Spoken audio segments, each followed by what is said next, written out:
Baik, dalam jam ini juga kita nak bincangkan mengenai isu politik iaitu melihat kepada kerjasama antara parti UMNO dan PAS yang sebelum ini bekerjasama dalam Muafakat Nasional. Namun pada kali ini hubungan itu dilihat semakin samar.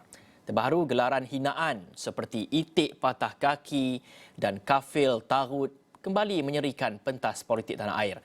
Malaysia kini kembali ke zaman politik pemberian gelaran cercaan dan hinaan. Dengan PAS semakin menjauhi UMNO dan vice versa, adakah ini bakal mencipta jajaran politik terbaik yang menjamin keseimbangan politik dan kestabilan negara? Untuk itu kita akan bersama dengan Dr. Muhammad Taufik Yaakob, penganalisis politik yang juga merupakan pensyarah kanan Universiti Malaya bersama dengan kita. Assalamualaikum Doktor. Assalamualaikum. Doktor, pertama sekali, bagaimana Doktor melihat kepada situasi kerjasama dua parti ini? Adakah mereka ini hanya akan bekerjasama ketika tiada kuasa, lepas ada kuasa, mereka bertelagah kembali?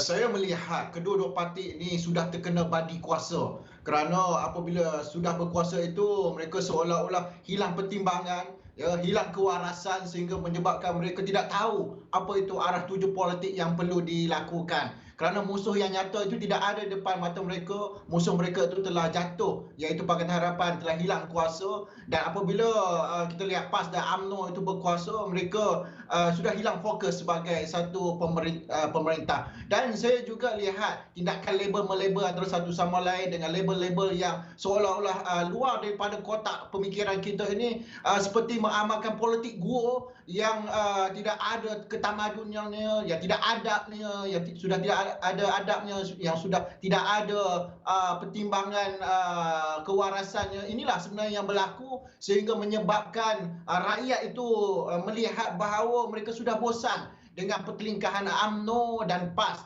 Dan jika kita nak lihat, PAS itu sendiri telah gagal dalam perkahwinan politik selama 4 kali, iaitu pada tahun 1977 bersama Barisan Nasional, yang kedua dalam Angkatan Perbuatan Ummah tahun 1990, yang ketiga pada tahun 1999 bersama Barisan Alternatif, dan yang kali terakhir bersama Pakatan Rakyat tahun 2008. Jadi dengan kegagalan kerjasama politik, saya ibaratkan seperti perkahwinan politik yang gagal ini, tidak mampu lagi saya lihat PAS untuk bekerjasama dengan gabungan politik yang lain. Apatah lagi kita lihat MN ini bakal terkubur, apatah lagi selepas ini PN juga saya melihat nasib yang sama juga berhadapan. Jika PAS masih lagi bersikap yang sama, pemimpin-pemimpin politik dalam PAS itu angkuh dan tidak lagi menerima pandangan nasihat ataupun strategi politik yang mampu untuk memperkukuhkan perjuangan PAS lepas ini. Pada pandangan Doktor, adakah isunya daripada PAS sendiri? Kerana kita tahu PAS sejak asalnya tidak dapat bergabung dengan UMNO disebabkan mereka ini merupakan seteru selama berpuluh tahun. Atau isunya daripada UMNO sendiri yang tidak mahu berkongsi kuasa ketika mereka berkuasa ini? Ya, PAS dan UMNO ni berkongsi DNA yang sama. Pada tahun 1951 mereka berpecah dan pertelingkahan itu berterusan, seolah-olah tidak ada satu titik pertemuan untuk berbaik, bekerjasama, dan apabila hanya terdesak atau berhadapan dengan masalah, barulah mereka bermuhasabah, duduk berunding antara satu sama lain. Saya tidak nyatakan atau saya tidak katakan keseluruhan pemimpin UMNO dan PAS itu berhadapan dengan masalah ataupun tidak mempunyai bakat kepimpinan yang mampu untuk bekerjasama. Tetapi apabila segelintir pemimpin-pemimpin tertinggi UMNO dan PAS ini seolah-olah melihat bahawa orang Melayu Islam ini hanyalah sebagai platform ataupun dipergunakan sebagai alat, hanya mampu untuk mengembalikan kebangkitan kuasa politik mereka. Ini silap kepada politik dan percaturan politik yang mereka cuba ketengahkan, kerana akan memakan diri kepada hala tuju dan perjuangan PAS dan UMNO selepas ini, merosakkan imej kedua-dua parti politik. Jadi pada pandangan Doktor, apakah titik tengah yang boleh dijalankan jika benar masing-masing parti ini mahu memperjuangkan mengenai masyarakat Melayu, agama Islam, jauh meninggalkan kepentingan peribadi dan juga kuasa?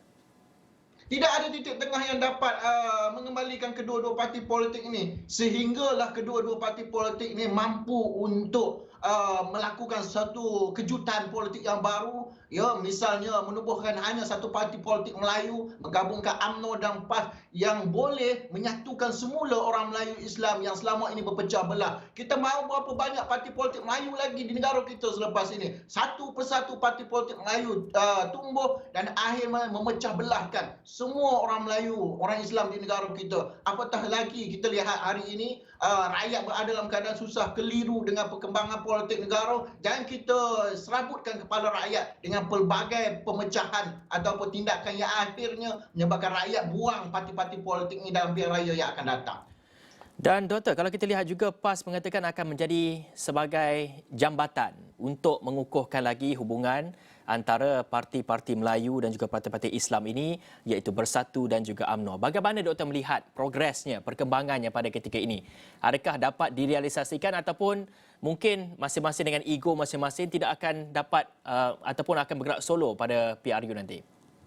Jambatan politik yang cuba diwujudkan oleh PAS itu sudah terbakar. Kerana kita lihat UMNO begitu marah kepada PAS kerana utamakan dan fokuskan kepada Bersatu. Seolah-olah kita lihat kita cuba untuk merapatkan hubungan PAS dengan Amanah, itu tidak boleh terima oleh PAS. Begitu juga keadaannya apabila kita cuba memujuk UMNO untuk berbaik dengan Bersatu, keadaan yang sama berlaku. Maka mau tidak mau PAS perlu pilih sama ada Bersatu atau UMNO untuk mengembalikan keamanan, keharmonian politik orang Melayu daripada terus menerus menjadi jambatan yang tidak tahu arah tuju yang akhirnya menyebabkan PAS sendiri berhadapan dengan masalah untuk memilih mana satu parti politik yang mampu untuk menjadi satu gabungan yang kuat ya bagi menentang pembangkang dalam pilihan raya umum yang akan datang. Baik Doktor, soalan terakhir saya. Antara Bersatu dan juga PAS ni, apakah dosa besar masing-masing sehingga sanggup kedua parti ini tidak lagi mahu bersama? Saya lihat PAS curang dengan UMNO, itu keadaannya. Kalau betul ada masalah dengan UMNO itu, ya dengan beberapa segelintir pemimpin politik dengan UMNO, PAS perlu terus terang dengan UMNO menerusi perbincangan ataupun menerusi apa-apa mesyuarat. Jangan seolah-olah menjadikan persahabatan dengan Bersatu dan UMNO itu dengan semata-mata hanya untuk mengekalkan kuasa tapi tidak berterus terang, tidak jujur dengan politik yang akhirnya menyebabkan PAS itu tersepit antara dua parti politik. Baik, terima kasih kepada penganalisis politik Dr. Muhammad Taufik Yaakob atas kupasan tadi sedikit telah pun memperincikan mengenai hubungan antara kedua parti, persengketaan antara UMNO dan juga PAS.